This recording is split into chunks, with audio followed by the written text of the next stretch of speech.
En 2007, Cancún, México, una ciudad de una belleza deslumbrante y una rica historia, fue sacudida por un crimen brutal que resonaría durante casi 2 décadas. En el corazón de la vibrante Riviera Maya, donde el azul del mar Caribe se encuentra con las calles llenas de encanto y la arquitectura contemporánea, la vida de una joven prometedora fue arrebatada de manera abrupta, dejando tras de sí un rastro de preguntas y un profundo misterio. La atmósfera de tranquilidad que flotaba sobre la ciudad fue rota por un descubrimiento impactante que transformaría el pintoresco escenario en la escena de un crimen. Isabela Díaz, una talentosa bailarina de 26 años, originaria de Veracruz, era un alma efervescente, cuya pasión por la danza la había llevado a los escenarios más exigentes y a la admiración de muchos. Sus movimientos eran poesía, su presencia un magnetismo puro. Vivía en un encantador departamento en la calle Tulipanes, una dirección que, de repente, se convirtió en el epicentro de una tragedia. El descubrimiento del cuerpo de Isabela fue hecho por su mejor amiga, Sofía Díaz. Sin parentesco con Isabela, pero unidas por una amistad que parecía indestructible. Preocupada por la ausencia de Isabela en un ensayo importante, Sofía decidió ir a visitarla. La puerta entreabierta y el silencio inquietante que emanaba del departamento ya presagiaban algo terrible. Al entrar, Sofía se enfrentó a una escena de horror. Muebles volcados, objetos esparcidos por el suelo y, finalmente, el cuerpo sin vida de Isabela. El pánico se apoderó de ella y el grito de Sofía resonó en la tranquila calle, atrayendo la atención de los vecinos y, poco después, de la policía. El inspector Antonio Herrera, un veterano de la Policía de Investigación de Quintana Roo, fue el primero en llegar a la escena del crimen. Con años de experiencia en su haber, Herrera tenía un ojo perspicaz para los detalles y una serenidad que contrastaba con la gravedad de la situación. La escena era caótica. Había signos evidentes de una lucha intensa. Un jarrón roto yacía en el suelo, sus fragmentos esparcidos como testigos silenciosos de una violencia repentina. Un cajón de una cómoda estaba abierto, sugiriendo un posible robo, pero un detalle intrigaba al inspector. Joyas de valor y dinero en efectivo habían sido dejados intactos. Era el tipo de incongruencia que hacía latir más rápido el corazón de un investigador. Una pequeña escultura de cerámica, un regalo de su madre y un objeto de gran valor sentimental para Isabela había desaparecido. Era el único objeto notablemente ausente, un detalle que no encajaba con la narrativa de un robo común. El caso de Isabela Díaz comenzaba a desvelarse y desde el primer momento quedó claro que no sería un caso sencillo. El equipo de servicios periciales, dirigido por la doctora Silvia Morales, una reconocida médica forense, llegó poco después. La doctora Morales, con su precisión metódica, estimó la hora de la muerte entre las 7 y las 10 de la noche del día anterior.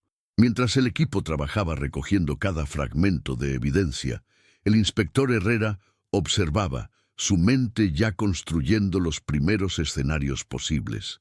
Las pistas iniciales comenzaban a surgir, una huella de pisada parcial, diminutas fibras textiles y una atmósfera de misterio que parecía envolver cada rincón del departamento.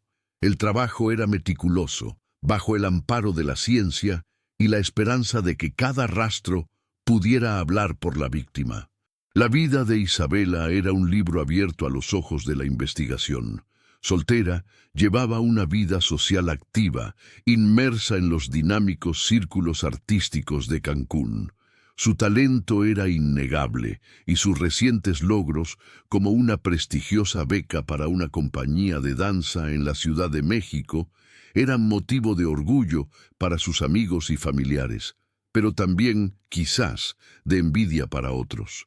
La investigación inicial, liderada por el experimentado inspector Antonio Herrera y su equipo, descubrió pistas prometedoras pero ambiguas. entre ellas llamadas anónimas desde teléfonos públicos recibidas por Isabela en las semanas previas a su muerte, añadían una capa de enigma.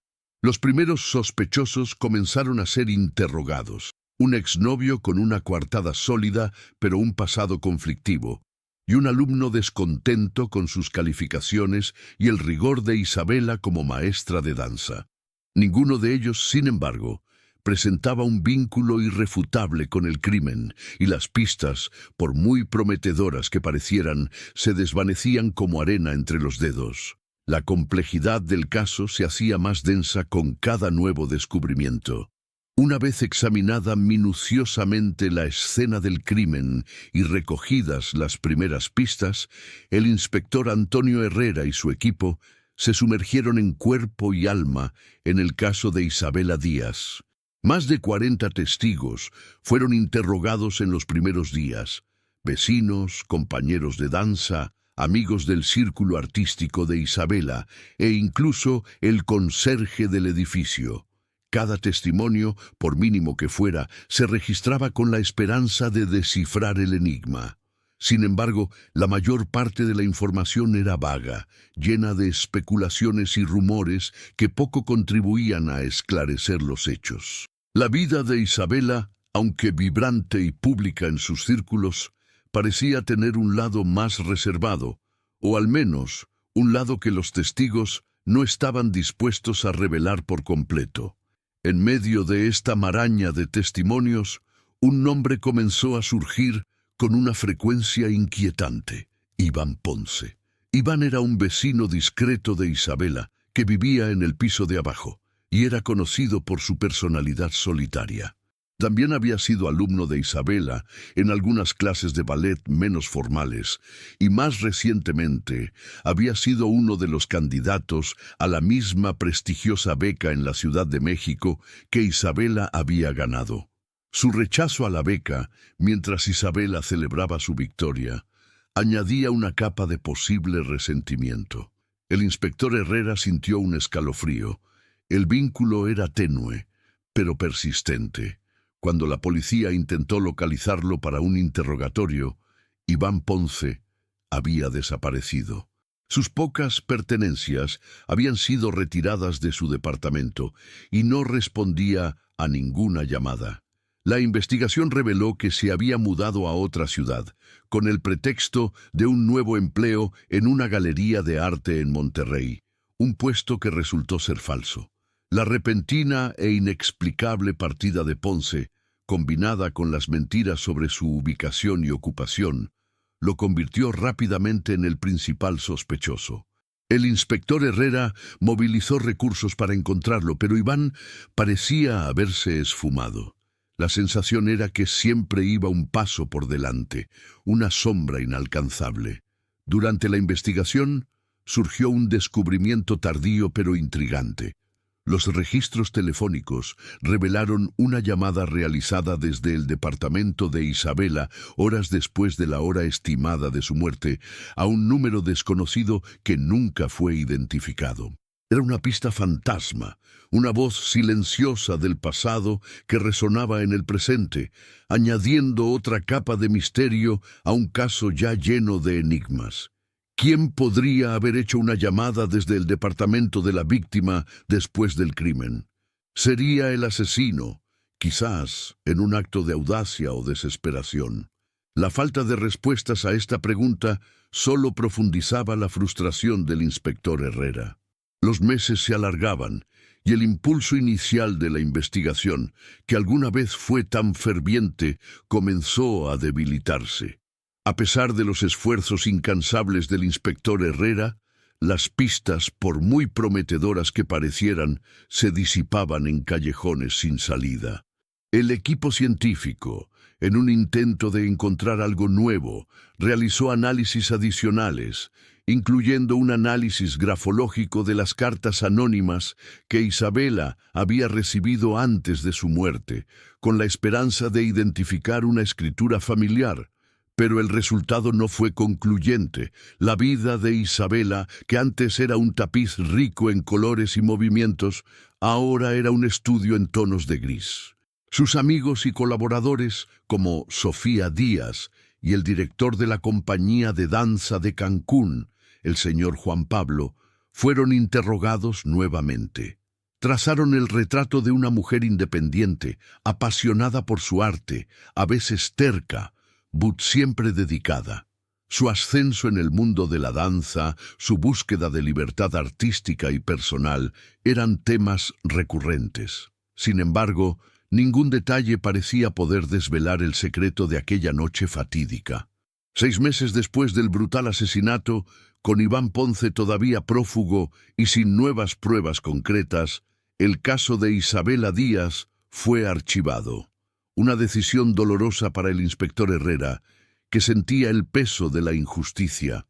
Persistió en sus propias investigaciones, revisando los expedientes y hablando con informantes, pero la presión de sus superiores y la necesidad de asignar recursos a nuevos casos lo obligaron a retroceder. El expediente de Isabela se unió a un estante polvoriento y el silencio de la burocracia engulló el llamado a la justicia. El crimen de Cancún, el caso que había conmocionado a la Riviera, se convirtió en un expediente frío, una mancha oscura en la historia policial de la ciudad. La sombra del caso de Isabela Díaz planeó sobre Cancún durante años, una herida abierta en el alma de la ciudad. Para el inspector Antonio Herrera, el caso no era solo un expediente polvoriento, sino una carga personal. Llevaba el peso de las preguntas sin respuesta, de las pistas que se habían desvanecido, de la justicia que se había escapado. Incluso después de verse obligado a abandonar el caso, su mente nunca lo dejó. En su tiempo libre revisitaba los informes, los testimonios, las fotografías de la escena del crimen, buscando un detalle, un matiz, algo que podría haber pasado por alto. La presión de sus superiores era implacable, y la necesidad de avanzar en nuevos casos era una realidad cruel que lo alejaba de su búsqueda personal por Isabela. Mientras el tiempo pasaba, el recuerdo de Isabela, aunque nunca borrado, comenzó a transformarse en una memoria dolorosa para quienes la habían conocido. Sofía Díaz, su mejor amiga, nunca se recuperó por completo de la pérdida, manteniendo viva la imagen de una Isabela vibrante, llena de sueños y de un espíritu indomable. Isabela era la encarnación de la libertad, decía a menudo Sofía, con la voz quebrada por la emoción. No se doblegaba ante nadie, especialmente cuando se trataba de su arte o sus decisiones. Esa era su fuerza, pero quizás también su vulnerabilidad. El señor Juan Pablo, el director de la compañía de danza, se hacía eco de este sentimiento, recordando la determinación de Isabela para trazar su propio camino, rechazando ofertas de apoyo que podrían haber comprometido su autonomía creativa. Era una fuerza de la naturaleza, una artista en esencia que valoraba su independencia por encima de todo. El padre de Isabela, Juan Carlos Díaz, era una figura de duelo discreto que se encerró aún más en sí mismo después de la tragedia. Era percibido por la comunidad como la víctima más devastada, un hombre que había perdido a su única hija en un acto de violencia inexplicable. Su dolor parecía auténtico, su reclusión comprensible. Nadie cuestionaba su sufrimiento, ni la forma en que se había aislado del mundo, buscando refugio en su nueva vida en la Sierra de Chiapas, lejos de los dolorosos recuerdos de Cancún. La ciudad intentó seguir adelante, pero el espectro de Isabela y la impunidad de su asesino permanecían, un recordatorio silencioso de que la justicia, a veces, es lenta o, peor aún, inexistente. Los años se convirtieron en una década, y luego, en casi 2. El mundo había avanzado, la tecnología había evolucionado, y con ella las herramientas de la policía científica. En 2023, 16 años después del asesinato que conmocionó a Cancún, se lanzó una nueva iniciativa de la Policía de Investigación enfocada en la revisión de expedientes fríos, los casos sin resolver que languidecían en los archivos. Era una oportunidad para dar voz a los silenciados, para reabrir viejas heridas con la promesa de una cura. En este contexto, la teniente Sofía Lara, una joven y brillante investigadora, recibió el expediente de Isabela Díaz. Sofía, conocida por su mente aguda y su enfoque meticuloso, se sumergió en cuerpo y alma en los volúmenes de papeles amarillentos, las cintas de audio de los testimonios y las fotografías granuladas de la escena del crimen. Para ella, cada expediente frío era un rompecabezas esperando ser armado con las piezas que el tiempo y la tecnología ahora podían ofrecer. El caso de Isabela Díaz, con su complejidad y la falta de un móvil claro, capturó su atención de inmediato. Sofía pasó semanas inmersa en el pasado de Isabela, revisando cada detalle de la investigación original. Tomó nota de la mención de las microfibras y la huella parcial, pruebas que en 2007 se habían recogido pero no se habían podido analizar por completo con las técnicas de la época. La pequeña escultura de cerámica desaparecida también llamó su atención. Un objeto de valor sentimental inexplicablemente sustraído de una escena donde no se había robado nada de valor material. Y, quizás lo más intrigante, un diminuto fragmento del espejo roto, previamente ignorado, que el equipo original había catalogado pero no examinado a fondo. Con el permiso de sus superiores, Sofía envió las pruebas en bruto a los laboratorios de criminalística más avanzados. La tecnología de ADN de vanguardia de 2023 prometía extraer información de muestras que antes se consideraban insignificantes. La reconstrucción digital mejorada de la huella parcial podría, por primera vez, revelar características distintivas del calzado del agresor.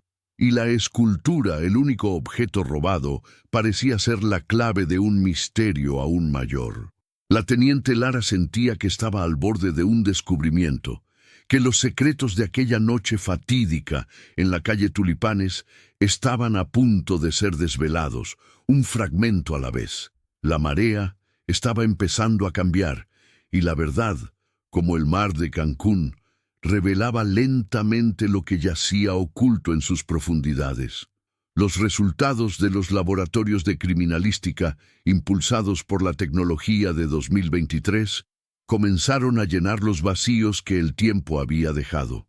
El análisis avanzado de ADN en las microfibras encontradas en la escena del crimen, que antes eran insuficientes para un perfil completo, ahora revelaba un perfil genético masculino distintivo. Simultáneamente, la reconstrucción digital mejorada de la huella parcial, que antes era solo una silueta, ganó detalles cruciales: el modelo específico del zapato y un defecto casi imperceptible en la suela, sugestivo de un desgaste particular. Pero la revelación más impactante provino del diminuto fragmento del espejo roto. Lo que parecía ser solo suciedad, bajo el aumento y el análisis bioquímico, resultó ser una mancha de sangre casi imperceptible, cuyo ADN coincidía con el perfil genético encontrado en las microfibras. La pieza del rompecabezas comenzaba a armarse, pero aún faltaba el rostro detrás de estas pruebas silenciosas. La teniente Sofía Lara, con estos nuevos datos en mano, sintió que estaba en el camino correcto. Revisitó el expediente de Isabela con una intensidad renovada, centrándose en cualquier detalle que pudiera vincular el perfil de ADN recién descubierto con alguien del círculo de la víctima. Fue entonces cuando surgió la pista más inesperada, no de un archivo polvoriento, sino del mundo digital. Un algoritmo de monitoreo de redes sociales, parte de una iniciativa más amplia para casos sin resolver, marcó una fotografía publicada por Juan Carlos Díaz, el padre de Isabela. La imagen, compartida en un grupo privado de amantes del arte, mostraba su nueva casa en la Sierra de Chiapas, un refugio que había construido después de vender su vida anterior en Cancún, buscando una nueva identidad lejos de los dolorosos recuerdos del crimen.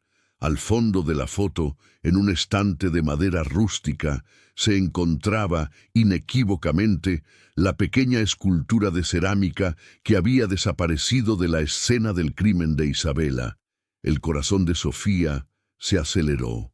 La coincidencia era abrumadora.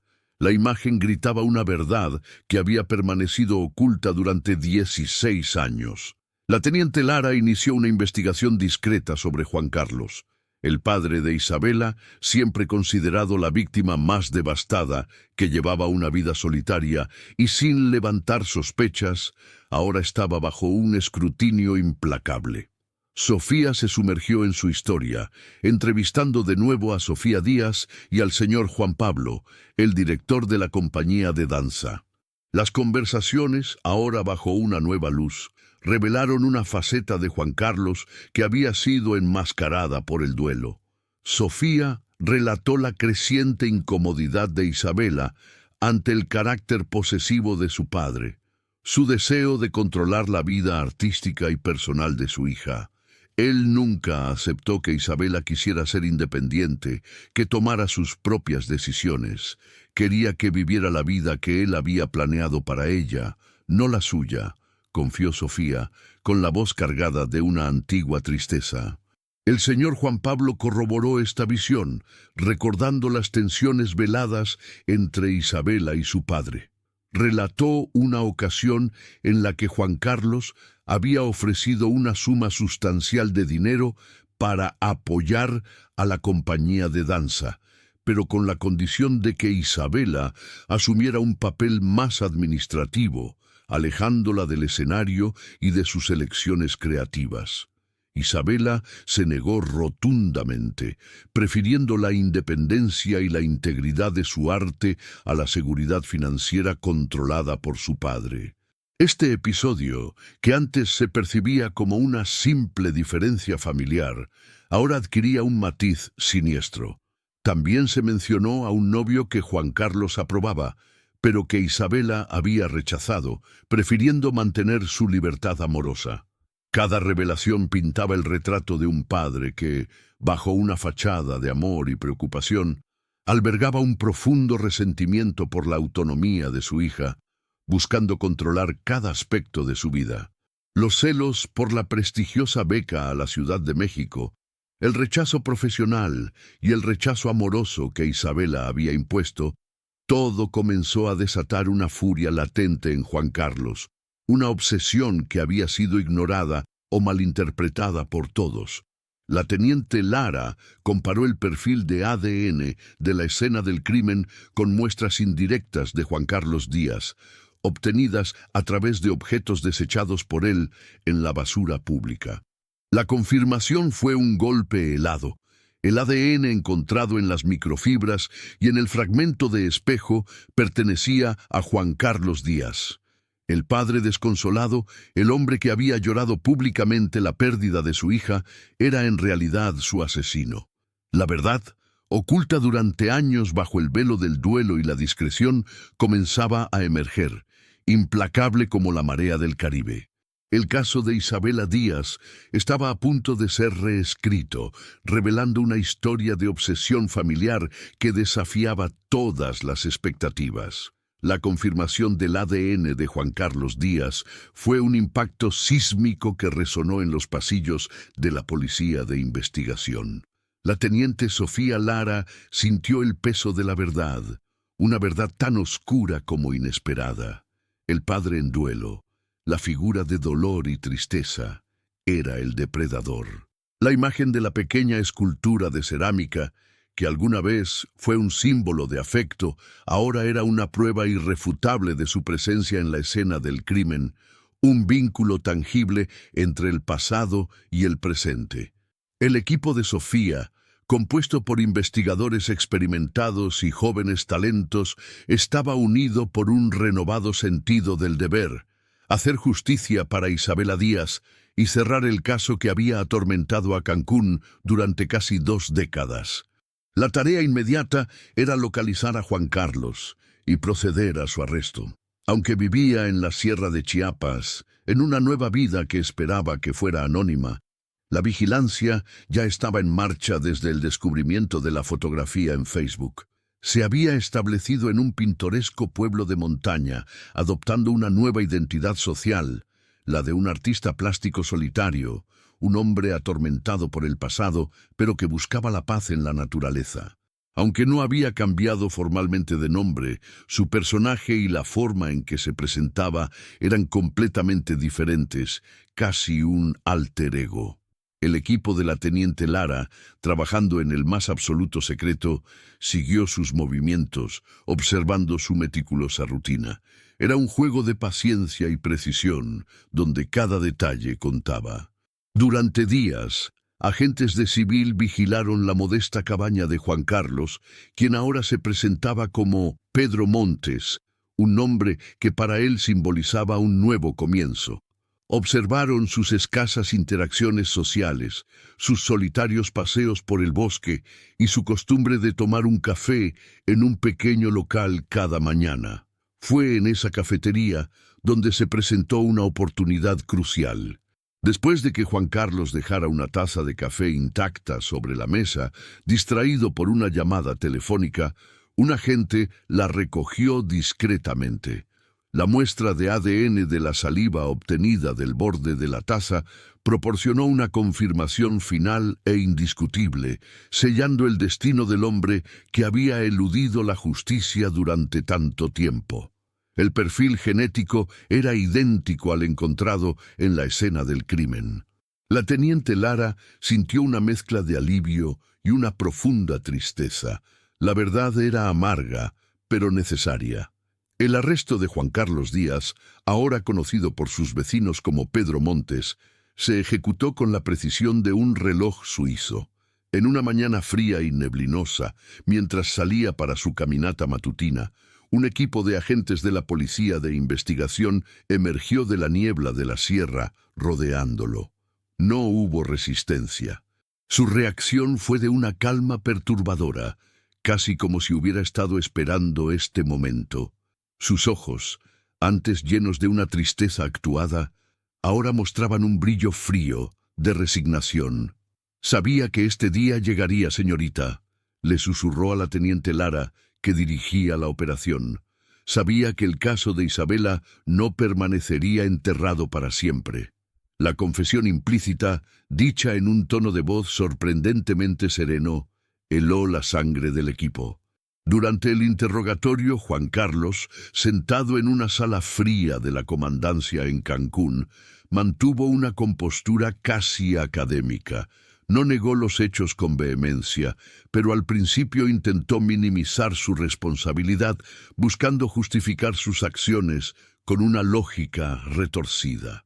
Admitió haber estado en el departamento de Isabela la noche del crimen, pero insistió en que la discusión se había intensificado de forma inesperada. «Era tan terca, ¿sabe?», dijo, con un acento cargado de autojustificación, «tan decidida a seguir su propio camino, a ignorar mis consejos, mis sacrificios. Yo solo quería protegerla, guiarla. Se estaba perdiendo, alejándose de todo lo que yo había planeado para ella».